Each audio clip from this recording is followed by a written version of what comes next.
What's up, guys? LJ Crypto back with another video. If you like my content, please subscribe, hit the share, like, and comments button, and always know that it is my goal to help you become financially free through the crypto market. So let's get started. So in this video, I want to talk more about Hex / Pulsechain / PulseX updates. Pretty funny saying that, you know. Yeah, I mean, the Hexagon community is growing in terms of, you know, the amount of tokens that is, you know, code exists with it, you know. Yeah, Hex, Pulsechain, and PulseX, which is, you know, the exchange token, the DEX token for the Pulsechain network. So yeah, pretty exciting times. So yeah, as you can see on the title, and as you see in the title, this is a teaser for the bridge. It is currently not physically out at the time I'm recording this. Yeah, as you can see here, public testnet, public testing will be soon. So yeah, it's not out yet, but here you can see a image of it, teaser of it. So you got the logo, name, history, connect your MetaMask account. Then you have the address, of course, the network that you're on. I would assume that this will be used to switch the network that you're using, the blockchain network that you're using. So from Robson to Pulsechain. You can search up your transaction hash on here, which is really cool. And by the looks of things, of course, this being on the testnet, they are testing this out on the Robson network, which is, you know, an Ethereum testnet. So yeah, this is really cool, and this is the history of the, you know, testing out the bridges, testing out the bridge. And as you can see, these are the, you know, tokens that were being messed around with. So Ethereum, USDC, Testnet Pulse, DAI, PulseX. Teaser that, you know, PulseX will be on Pulsechain. Pretty cool. Yeah, so this is some really exciting stuff. Really nice UI, and yeah, so that's really cool.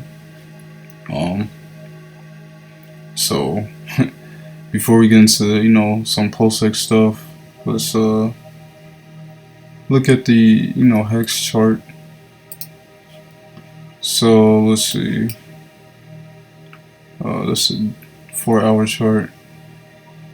So about a few days ago, at the time I'm recording this, Pulsechain did like pump. Sorry, not Pulsechain. Hex did pump up to like 28 cents. Yeah.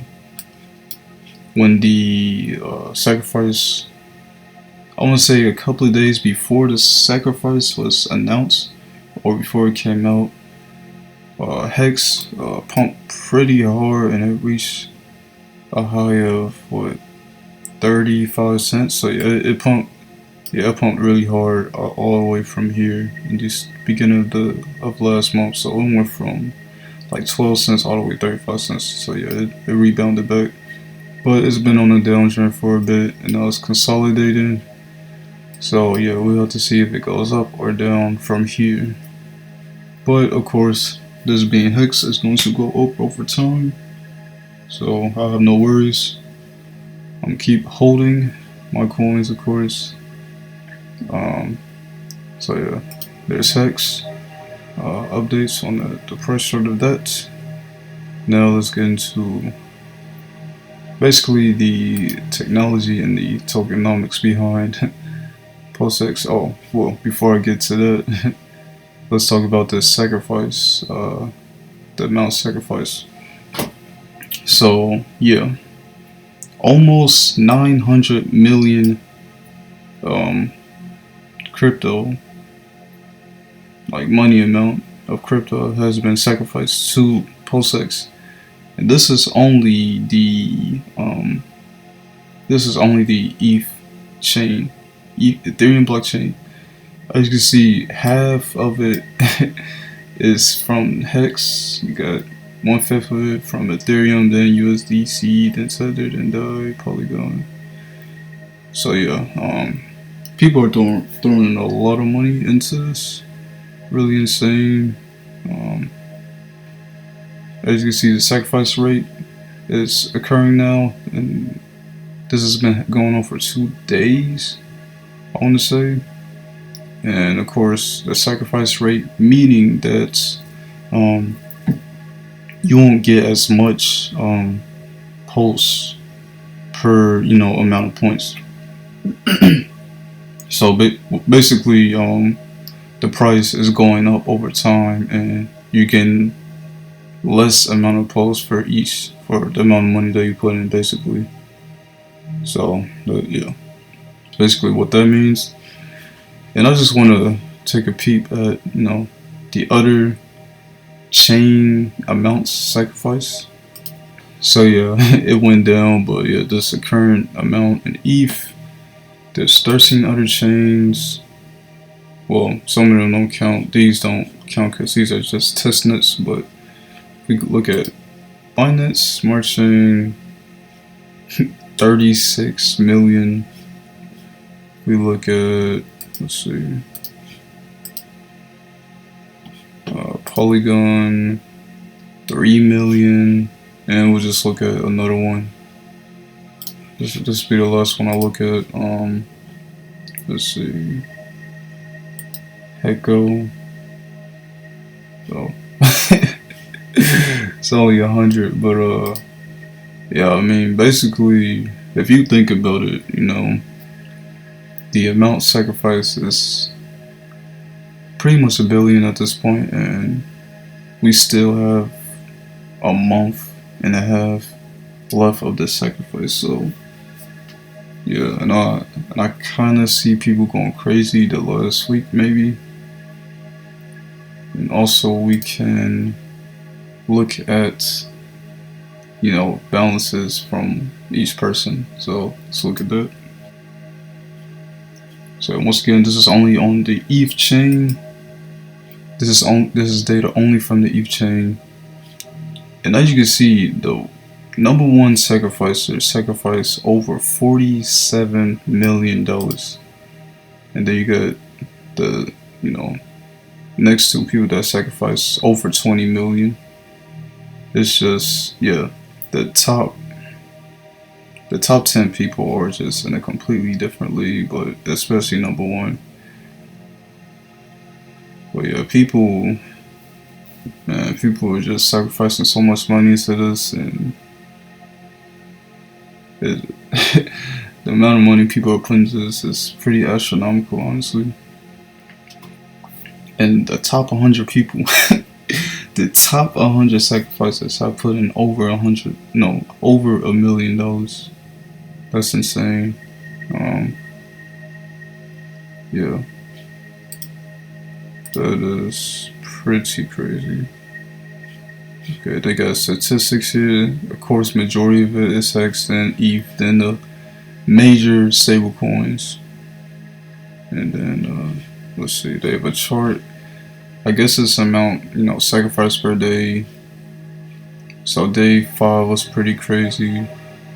Well, this looks like for Pulsechain, never mind. So Pulsechain, the purple chart, Pulsechain went crazy 5th day in terms of how much was sacrificed. And then day 12, yeah, that's pretty cool charts. It's public API. Not necessarily sure what this is. I'm pretty sure this is probably you getting data, basically data that provides you, like basically the amount sacrificed and, the addresses of each, the amount of money put from each address. So this is really cool. I've been learning how to code, so I might look into this later on. But yeah, other than that, you can also donate if you want to, but this is not for the sacrifice. I guess this is just showing your support for the people who made this, probably the dev team of Pulse and PulseX. But yeah, so now we're going to I'll be honest, I don't completely understand this, but we are going to get a bit into the tokenomics of PulseX and how it works. So let's get into the tokenomics of PulseX. I feel like this website is probably not going to have all of the tokenomics of the token. I could be wrong, but I feel like all of the details of tokenomics of these coins, of these tokens, Pulsechain and PulseX, might not be realized until it actually comes out, like until the mainnet. Probably wrong about that, but yeah. Anyway, so PulseX, basically the exchange for Pulsechain. You will be able to exchange PRC20s, basically the basically like ERC20s, but basically the Pulsechain version of ERC20s. And PulseX is like a DEX, basically. It is a DEX. It will be a DEX, just like Uniswap on the ETH blockchain.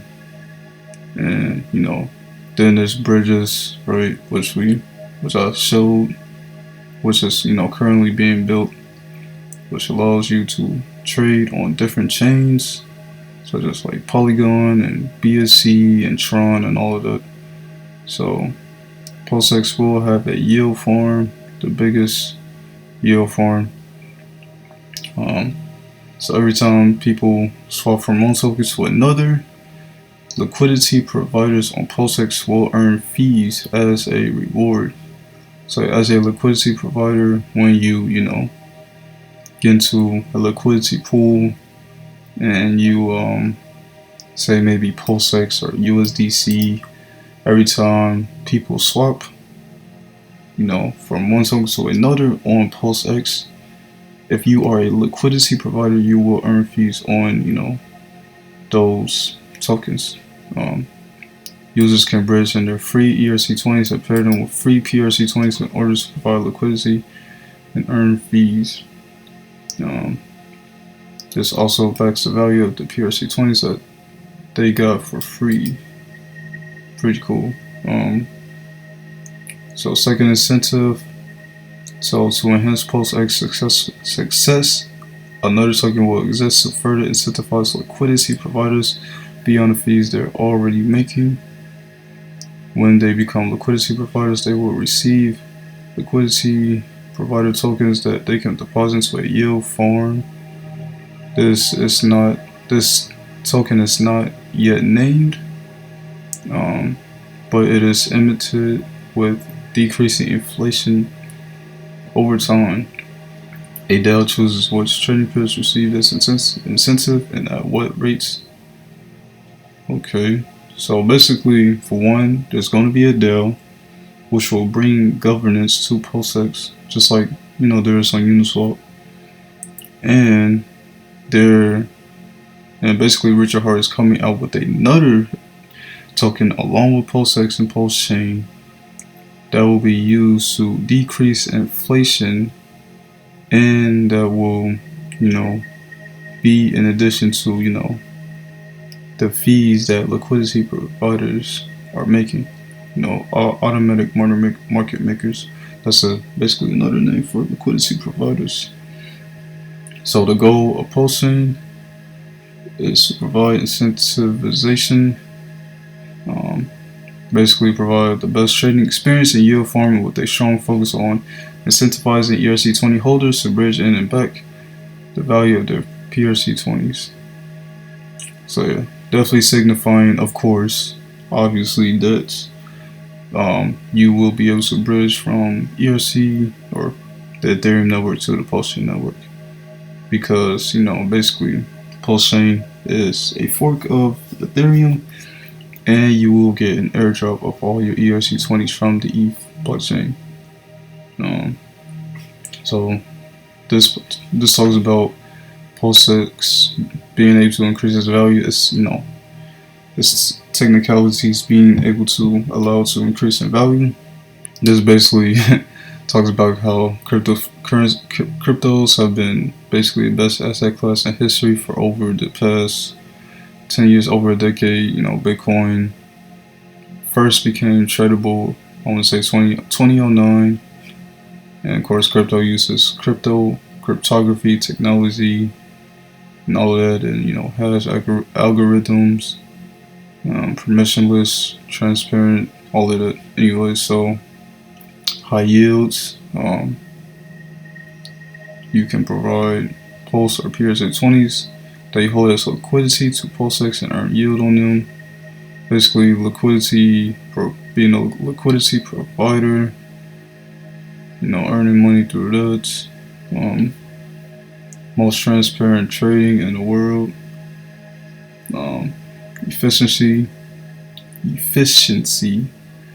With Bitcoin, you need minutes, hours until a transaction confirms, and you have to transact multiple USD and fees, and that is definitely true. I probably waited at most maybe 6 hours for my Bitcoin to be fully transacted to a different exchange. So yeah, Bitcoin is a very, very, very slow network, and it can be a bit expensive, but nowhere near as expensive as Ethereum. But anyways, with Pulse, the transaction fees will be below 1 cent, and will happen in 3 seconds. So much faster, and definitely faster than ETH as well. PulseX utilizes this network to allow for fast and cheap swaps between Pulse and PRC20s. So PulseX only becomes rare. Not only does PulseX have lower fees, the fees, yeah. So basically, PulseX has lower fees than most exchanges. Most tokens inflate at higher rates, and PulseX will never inflate. And the supply becomes more rare, as 21% of all fees could be used to buy up the price and burn the freshly bought PulseX. So I'm assuming that every time there's a swap, or 21% of the transactions, or 21% of the swaps will burn PulseX. Not sure if I interpret that right, but maybe it talks about that down here, maybe not. So once again, it talks about trading fees. PulseX will have a 0.29% fee that users pay on every swap. Really cool. That is less than SushiSwap, Trader Joe's, QuickSwap, and Uniswap. QuickSwap being on Polygon. I'm not sure about Trader Joe. I think SushiSwap is also on ETH, but it's just like just a different DEX on Ethereum, I believe. 76% of all trading fees could be distributed to liquidity providers, and then 21% could be used to buy and burn PulseX, reducing the supply over time. Okay, so that's what he means by the 21%. So I guess this is from the percentage is taken from every swap, not just like the total, but through every swap that happens. 0.01% of a trader's value goes to an address you must have no expectations of. So let's see. The initial liquidity for PulseX comes from a bot called the automatic market maker ratio fixer bot. It harvests over around 99.9% of many coins liquidity from Uniswap, SushiSwap, and other popular markets. So basically, there is a bot that's an automatic market maker, and that creates paired liquidity pairs, and this helps. And those liquidity pairs will have a lot of liquidity because of the automatic maker bot, and basically liquidity providers will make more money off of volume. Okay, so automatic market maker fixer bot will basically help liquidity providers make more money, and will help to generate volume and create liquidity pairs, liquidity pools with high value. And the higher the volume, the more the income. Okay, I believe that's what I interpreted from that. It's good to have all liquidity in a single place. Centralized liquidity also means the best deals for users because it results in low slippage. And if you don't know what slippage means, it basically means the difference between how much money you should be getting back versus how much money you might basically the difference between how much money you should be getting back from your swap when you swap between tokens versus what you really be getting because of the amount of liquidity available for that token. Hope that makes sense. Yeah, meaning the price moves against them less when they swap. It also means that fewer arbitrage bots become rich, equalizing the prices from different liquidity sources. It's more efficient, and that's the summary. So yeah, hopefully that wasn't too much. I hope I explained it pretty well. Maybe I did, maybe I didn't. But yeah, that's basically the tokenomics of PulseX. Really cool. And yeah, very excited. And then there's a teaser for another token coming out here for PulseX that will help. That will be in addition to basically liquidity providers earning money from fees. And yeah, this is the end of the video. As always, very exciting stuff for Hexachins, future Pulsachins, future PulseXachins. Well, probably should just keep it as Pulsachins, but yeah. Once again, if you like my content, please subscribe. Hit the share, like, and comments button. Turn on the notification bell whenever I come out with a new video. Check out the description below, and I will see you in the next one.